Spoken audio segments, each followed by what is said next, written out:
자, 오늘 11월 24일, 불금 아니고 얼금, 얼어 불타는 금요일입니다.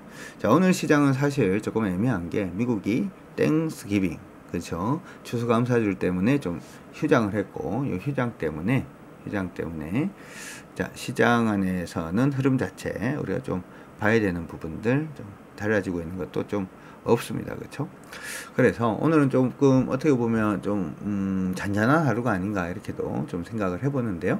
자, 일단 먼저 공지사항 하나가 있습니다. 저희가 다음 주에 드디어 여러분들이 우리 유튜브 주강파 가족분들이 많이 기다리셨던 교육이 다시금 개강을 합니다. 2단계 프로반 개강, 일단은 개강이 11월 29일 수요일 오후 8시에 개강이 준비가 되어 있습니다.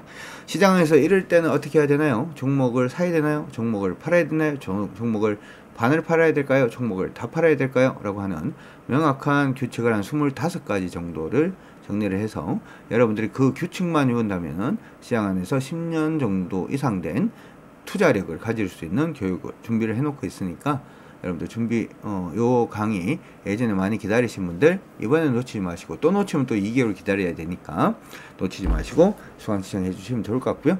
우리 주강파 회원분들은 이 교육은 무조건 필수입니다. 필수 교육이니까 들어오시기 바랍니다. 필수기 때문에 가격도 저렴하게 책정을 해놓은 만큼 여러분들 모두에게 기회를 주는 교육이 됐으면 좋겠습니다. 자, 이렇게 일단 가도록 하고요. 그 다음에 보도록 하죠. 시장을 보도록 하겠습니다. 자, 시장 움직임을 일단 보게 되면은 종목이 일단 하락 추세로 빠지고 있는 건 일단 보이시죠? 그래서 시장이 하락으로 가고 있다라는 거 기억을 해 두시면 좋을 것 같고요. 그 다음에 그렇기 때문에 어떻게 보면 요 저항선 근처에서는 뭔가 급하게 안 하시는 게 좋아요. 여기 저항선 근처에서는 뭘 급하게 안 하시는 게 일단 좋다, 이렇게 기억을 해 두시면 될 것 같습니다. 저항선 근처에서는 뭘 급하게 안 하시는 게 좋고, 저항선을 돌파해서 안착하는 모습을 볼 때 뭔가 새로운 걸 갖다가 해볼 수가 있고요. 여기서는 어떻게 보면 이렇게 되면은 추세를 타고 가는 거고, 이렇게 되면 추세가 무너지는 그러한 형태이기 때문에 급하게 하실 필요는 저는 없지 않을까 이렇게 생각이 드니까 그렇게 참고해 두시기 바랍니다. 이상하게 오늘은 말을 조금만 했는데도 불구하고 같은 말을 3번 정도 했는 듯한 이상한 기분이 좀 드네요. 목이 탑니다. 자, 그래서 시장은 지금 코스닥 시장도 뭐 방향성 자체는 전혀 바꾸지 않은 그런 모습이 일단 있고요. 거래소는 여기 좀 밀렸어요. 그렇죠? 조금은 애매해져 있는 그런 시장인데 오늘 시장이 여기서 좀 무너진다라고 하더라도 아직은 괜찮습니다. 아직은 괜찮고요. 한 가지 기억을 해 두셔야 되는 부분이, 우리 지금 이렇게 보고 있죠. 최소한 이렇게, 그 다음에 요까지 이렇게 지금 열어놓고 보고 있는 중이니까 참고하시기 바랍니다. 여기서 하나 여러분들이 기억을 하셔야 되는 게 하나가 있는데요. 뭐가 있냐 하면, 보통 우리가 시장이 저항선 근처에 갔다 라고 얘기를 하면 종목을 그냥 팔아버리려고 하시는 분들이 굉장히 많습니다. 그런데 종목이 여기까지 딱 갔을 때 중요한 거는, 자, 종목이 오르고 난 다음에 이렇게 밀리잖아요. 밀리는 게 중요하지 않아요. 밀리는 게, 물론 이제 종목이 저항선에 부딪혀서 의미를 부여할 수 있을 만큼 거래가 동반되면서 조정을 받는 경우에야 그때는 좀 팔아줘야 된다, 뭐 이런 게 있을 수 있습니다만은, 일반적으로 그냥 조정 받을 때는 조정 자체에 그다지 신경 쓰지 않습니다. 그럼 뭐에 신경을 쓰냐 하면 항상 반등에 신경을 써요. 채팅창에 반등이라고 치시고, 항상 반등이 중요합니다. 종목이 밀릴 때는 밀리는 게 중요하지 않아요. 반등이 중요해요. 요 얘기는 제가 몇 번이나 반복을 해서 언급을 해드리는 이유는 정말 중요하기 때문이죠. 많은 사람들이 단순히 저항선 근처에 종목이 있다라고 해가지고 오르다가 그냥 좀 밀리면 팔아버려요. 근데 그 다음 반등이 이래버리면 그렇죠, 상승을 그냥 가는 모습이 돼버립니다. 예를 들어서 오늘 같은 경우에 우리가 지금 공략하고 있는 종목들 중에 한 종목이 있죠. 무슨 종목이 있냐면 두산로보틱스라는 종목이 있습니다. 두산로보틱스라는 종목이 있는데, 두산로보틱스는 가만히 보니까 여기가 저항이잖아요. 누가 봐도 여기가 저항입니다. 옆집에 똘똘이가 와서 보던 누가 봐도 여기가 저항이죠. 딱 그냥 저항에 부딪혔어요. 보통 일반적으로 이제 첫 번째 진폭에서 부딪힌다 이렇게 얘기를 하니까 저항에 부딪혔죠. 저항에 부딪혀서 그냥 팔았다면? 아니죠. 그게 중요한 게 아니라 밀리는 게 중요한 게 아니고 반등이 중요하다. 느낌 옵니까? 지금은 그때 팔지 말걸인데 여기 분봉으로 들어가서 60분봉을 딱 보면 60분봉을 보면 이렇게 조정을 받았잖아요. 조정을 받았는데 밀리는 게 중요한 게 아니고 뭐 반등이 중요하다 그랬죠. 반등이 나오면서 뭐 이전 고점을 돌파를 하는 모습이 일단 보여버리면 상승으로 그냥 가버리는 거죠. 그렇기 때문에 저항선 근처에 왔다라고 해서 무조건 두려워하는 게 아니라 밀리는 게 두려운 게 아니라 반등이 이전 고점 뚫으면은 그냥 상방으로 가니까 괜찮죠. 그다음 만약에 이게 이전 고점까지 갔다가 밀렸다가 이전 고점까지만 다시금 반등을 해준다면 이전 고점까지만 반등을 해준다면 그때부터 시작을 해서는 상승 직각삼각형이 뜰 수도 있고요. 맞나요? 상승 직각삼각형은 급등형 패턴이라고 얘기를 하기도 합니다. 아니면은 종목이 뭐 여기서 밀렸다가 반등하고 나면 이렇게 반등을 할 수도 있겠죠. 그러면은 저점이 올라가고 고점이 일치가 되는 상승 직각삼각형이 뜰 수도 있고, 맞나요? 이런 식으로 긍정적인 패턴이 나올 수가 있는 거죠. 불안한 건 뭡니까? 만약에 이전 저점을 깨고 내려가면은 이중 천정이 뜰 수도 있습니다. 그러니까 셋 중에 뭐가 나올지 알아요, 몰라요? 물론 거래량 증감이라든지 하는 부분을 체크를 하다 보면 조금 더 이 근사치에 이제 앞으로 나올 모양에 대한 근사치에 우리가 접근을 할 수는 있습니다만은 뭐가 나올지는 모르죠. 하지만 대부분이 급등형 패턴이 된다라고 하는 부분에서 반등을 할 때 이전 고점을 돌파하는 거 제일 좋은 거, 이전 고점까지만 상승하는 거 두 번째로 좋은 거, 세 번째는 뭐냐 하면 이전 고점까지 못 가는 경우입니다. 주가가 오르다가 밀렸다가 이전 고점까지 못 가고 꺾이는 모습이 보이면 요때 나올 수 있는 부분은 요 반등이 이전 고점까지 못 가는 경우를 얘기를 하는 거죠. 요때는 어떻게 되는 거죠? 요때는 강세 이등변 삼각형이 뜰 수도 있고요. 여기서 이렇게 반등을 하면 강세 이등변이 뜰 수도 있고, 아니면 이전 저점까지 밀리는 형태가 만약에 나타나게 되면 이전 저점까지 밀리는 형태가 나타나면 하락 직각 삼각형, 하락 직각 삼각형은 일반적으로 하락으로 가는 경우가 생깁니다. 아니면 고점이 이미 낮아졌기 때문에 저점만 이전 저점을 깨는 형태를 보이면 그냥 뭐로 가죠? 하락 추세로 가죠. 그러니까 종목을 여러분들이 보실 때 종목이 밀리다가 이전 고점까지 못 가고 깨지면 일반적으로 물량을 좀 줄이는 게 낫습니다. 이해 갔나요? 이해 갔다 1번. 자, 이거 일단 확인해 주시면 지금 우리 시장 다시 한번 더 가보도록 하죠. 기억을 하고 가세요. 중요한 것은 항상 말씀을 해드립니다만은 알면은 아는 만큼 보입니다. 알면은 아는 만큼 보여요. 그러면 코스피 시장이 지금 밀렸단 말이죠. 그러면 오늘 밀렸는 부분이 한 0.73% 정도 밀렸으니까 불안한 건가? 아니죠. 중요한 건 내일 다음 주 월요일에 반등 나올 포인트, 그 다음에 만약에 무너진다라고 하더라도 안 깨져야 되는 포인트가 여기 두 가지가 있는데, 밀리다가 이제 반등이 어디까지 나오는지, 밀리다가 반등이 어디까지 나오는지 보는 게 더 중요하죠. 정리됐나요? 그래서 반등이 만약에 이전 고점까지 올라가지 못하는 반등이 나오는 모습이 보이면 그때 물량 줄입니다. 정리됐나요? 정리됐다 2번. 그때는 물량을 뭐가 됐든 간에 좀 줄일 겁니다. 플러스가 됐든 마이너스가 됐든, 뭐 30%짜리가 됐든 40%짜리 플러스가 됐든 10%짜리 20%짜리 마이너스가 됐든 일단 좀 줄이고 다시 현금 만드는 그러한 부분으로 대응을 할 거니까 그 방점이 다음 주 아니면 다다음 주 정도에 나오지 않을까 싶어요. 다음 주 아니면 다다음 주 정도에, 다다음 주 상반기 정도에 시장의 방향성이 이제 결정이 된다 이렇게 생각을 하고 있으니까 참고는 일단 해 두시기 바라겠고, 제가 현금을 만들자라고 얘기를 할 때는 보통은 아무 생각 안 하고 현금 만드는 게 좋습니다. 우리 선배들 지나보니까 그렇더라 라고 하시는 분들은 오케이 한번 쳐주시고, 제가 현금을 좀 만들어요 라고 얘기할 때는 아무 생각 안 하고 그냥 현금을 만들어 두는 게 보통은 좋습니다. 에너지 보존의 법칙 이런 거 없습니다. 주식은 옆으로 가는 거예요. 위아래로 가는 게 아니라 옆으로 가는 겁니다. 옆으로. 오케이, 알겠다 1번. 옆으로 가는 거라고 생각하세요. 에너지 보존 법칙 없습니다. 아무 생각 안 하고는 무슨 의미죠? 나중에 지나보면 압니다. 생각을 하다 보면은 현금을 못 만들죠. 아, 조금 있다가 반등하면 조금 있다가 하는 게 좋지 않을까? 기회가 없어요.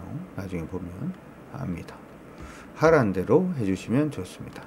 자, 그런 식으로 오늘 종목들 움직임을 일단 보여줬다라고 하는 부분 기억을 해두시면 좋을 것 같고요. 좋을 것 같습니다. 자, 오늘 우리 시장에서 좀 의미가 있었던 종목은 아까 우리가 봤던 대로 두산로보틱스 오늘 기염을 토해냅니다. 계속 달립니다. 오늘 수익률 기준으로 보면 이제 70% 가나요? 수익률 한번 올려보시고 두산로보틱스 공식 수익률이 68.73% 쭉 올라가고 있고요. 올해 중간에 한번 고생을 하긴 했는데 이제 70% 수익을 찍으려고 하네요. 가보도록 합시다. 우리 부영님 66.52%. 부영님 이거는 후기 적는다고 팔지 말아요. 사랑합니다. 고맙습니다. 예, 한 분밖에 없나? 다 파셨나? 예, 잘하셨나요? 자, 그 다음에 오늘 반도체 관련돼서 칩셋 미디어 10% 정도, 일단, 예, 금강린님 69%다 왔네요. 안젤라님 너무 일찍 팔아서 괜찮아요. 그쵸? 도깨비님이 68.71% 좋습니다. 도도대망님이 68.92%, 사랑산님이 55% 수익중 좋네요. 자, 10세 미디어는 오늘 오늘 제가 조금 미친 짓이다 라고 생각하면서 했는데 안전마진 정도 줬고요. 일단은 50일 신고가 치고 계속 올라가는 종목입니다. 요렇게 차트를 볼 때는 조금 길게 보시는 게 좋고요. 차트를 볼 때 좀 길게 보다 보니까 어떻게 됐나요? 길게 보다 보니까 주가가 어디 있는지 위치가 보이시죠? 여기서 무너지면 재미가 없어질 수도 있습니다. 참고하시고, 칩셋 미디어는 25,600원만 안 깨지면 관계없다 이렇게 생각하시고 보시면 될 것 같습니다. 나머지는 뭐 오늘 뭐 그냥 그런 것 같고 그런 것 같고, 흐름 자체를 뭐 크게 뭐 움직임 잡는 종목은 일단 크게는 없는 것 같습니다. 근데 아까도 이제 말씀을 해드린 것처럼 지금은 어떻게 보면 지금 시장이 중요한 것 같지는 않아요. 오늘 시장이 중요한 것 같지는 않고, 미국 시장이 이제 철저하게 반영이 되고 난 다음에 그 다음에 우리 시장이 어떻게 반영되는지가 더욱더 중요할 걸로 그렇게 예상이 되고 있으니까 참고는 일단 해주시기 바라겠고요. 나머지 종목군들도 한번 체크는 해보도록 할게요. 오늘 종목들 중에서 삼성의 SDS가 5.36% 정도 일단 반등을 했는데, 요거는 한번 체크는 하시고 봐주시면 좋을 것 같습니다. 기억해 두시고, 어차피 시장 안에서 AI 관련된 종목군들이라고 얘기를 하면 우리나라에서는 대표 종목이 두 개밖에 없어요. 하나가 네이버, 하나가 삼성 SDS입니다. 한글과 컴퓨터부터 시작을 해서 여러 가지 기업들이 있긴 합니다만은, 회사가 원래 하는 일이 원래 그쪽으로 드라이브를 오랫동안 걸었던 회사는 삼성 SDS하고 네이버밖에 없기 때문에 한번 관심 있게 봐주시면 좋을 것 같습니다. CJ ENM은 계속 말씀을 해드렸는데, 이런 종목들은 오늘 종가가 전일저가 안 깨면 홀딩, 그걸로 그냥 가시면 되겠고요. 넷마블 오늘 올라옵니다. 넷마블도 관심은 가능하지 않을까 이렇게 생각은 들어요. 우리가 지금 크래프톤 가지고 수익을 좀 올리고 있는데, 그쵸? 넷마블도 충분히 가능하지 않을까 이렇게 지금 생각은 하고 있습니다. 요번에 넷마블은 흐름을 타면은 75,000원까지는 일단 봐줄 수 있을 거로 보이는데, 타이밍은 이미 떴죠. 타이밍은 이미 떠 있는 상태고, 75,000원까지 잘 안 무너지면 현재 만들어지고 있는 저점이 계속 올라가고 있는 추세가 만들어지고 있는데, 이 부분이 안 무너지면 일단 한번 몰고 가보는 것도 나쁘지 않을 것 같으니까 그렇게 일단 참고를 하시면 좋을 것 같고요. KC텍 오늘 일단은 급등해 주는 모습을 일단 보였고요. 두산 퓨어셀 오늘 반등입니다. 두산 퓨어셀이 조금 묘해요. 두산 퓨어셀이 조금 묘한데, 워낙 많이 빠진 상태에서 올라가는 거라서 지금 올라가는 거라서 이렇게 돼 있죠. 추세가 두 번 강화가 밑으로 됐고요. 이번에 세 번째 강화를 시켰고, 그쵸? 그 다음에 여기서부터 시작을 해서 네 번째 강화가 만들어진 추세를 돌파를 한 거죠. 그러니까 이게 이런 식으로 너무 많이 빠지는 종목은, 이렇게 너무 많이 빠지면 한번 가면은 좀 가긴 합니다. 기대가 없기 때문에. 보통 이제 추세선 자체를 우리가 심리선이라고 얘기를 하기도 하는데, 이 우하향하면 우하향할수록 기대가 없는 거고, 우상향하면 우상향할수록 기대감이 높아지는 거예요. 근데 얘는 지금 기대가 없는 상태에서 올라오고 있는 중이고, 최근에 기관들도 조금 매수를 해주고 있는 그런 모습이 나타나고 있고요. 최근에 이제 SK증권에서 연료전지 발전 시장이 반등 시그널이 나오고 있다, 뭐 이러면서 얘기는 좀 긍정적으로 얘기는 하고 있어요. 근데 목표주가 좀 낮췄거든요. 긍정적인 얘기를 하면서. 근데 시장 관심은 조금은 가는 것 같기도 합니다. 그래서 이 종목 같은 경우에는 트레이딩 정도 여러분들 봐줄 수 있을 거로 보이니까 참고하시고요. 그거 외에는 지금 보면은 뭐 특이한 게 있을까요? 기가버스 올라가고 있는 모습이 일단 있고요. 기가버스는 지금 보면 추세를 여기서 밑으로 이렇게 빠지고 있는 추세가 하나가 있고요. 요거를 지금 돌리긴 했죠. 지금 벌써 기가버스는 이중을 쳤어요. 요거는 그림을 한번 그려 드릴게요. 우리 그 반도체라든지 일부 이제 IT라든지 일부 이제 숨어 있는 종목들 중에서 지금 이중 치거나 하면서 전체적인 흐름을 돌리고 있는 종목들이 꽤 많습니다.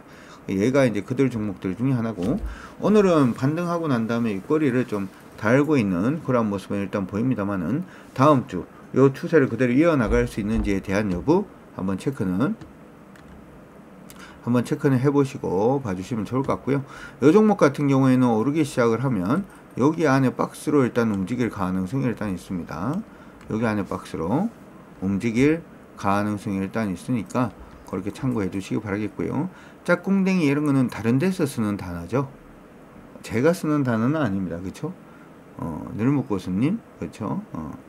참고 일단은 해 주시기 바라겠고, 우리가 쓰는 단어만 여러분들이 봐주면 참 좋을 것 같습니다. 자꾸 섞지 말아요. 그죠? 섞지 말고, 현대오토웨이버는 그냥 잘 가고 있는 중이죠. 잘 가고 있는 중이기 때문에 크게 뭐 걱정할 필요는 없는 것 같습니다. 달라진 것도 없고요. 참고해 두시면 좋을 것 같아요. 종목들도 좀 보이긴 합니다. 좀 보이긴 하는데, 예전에 우리가 일반적으로 반도체 관련된 종목들 중에서는 종목이 좀 보이는 부분이 있습니다만은 다른 쪽도 지금 괜찮아요. 다른 쪽도 계속해서 올라오고 있는 종목들이 있으니까 그들 종목들도 계속 관심을 가져 놓으시면서 수익을 극대화하는데 조금 더 기대를 한번 해보도록 하고요. 일단은 오늘 내일 새벽에 마감하는 미국 시장 일단 보면서, 제가 일요일날 저녁 8시에 우리 주강파 데이 있습니다. 주강파 데이 라이브 방송에서 또 계속 인사를 드리도록 하겠습니다. 자, 여기까지 해서 오늘 방송, 금요일 방송인데, 금요일 방송은 이렇게 마무리를 하도록 하겠습니다. 정말 고생들 많이 하셨고, 저는 일요일 저녁 유튜브에서 주강파 8시 데이트에서 다시 인사드리도록 하겠습니다. 여러분들 모두 고생하셨습니다. 지금까지 저는 강기혁이었습니다. 여러분들 고생하셨어요. 안녕.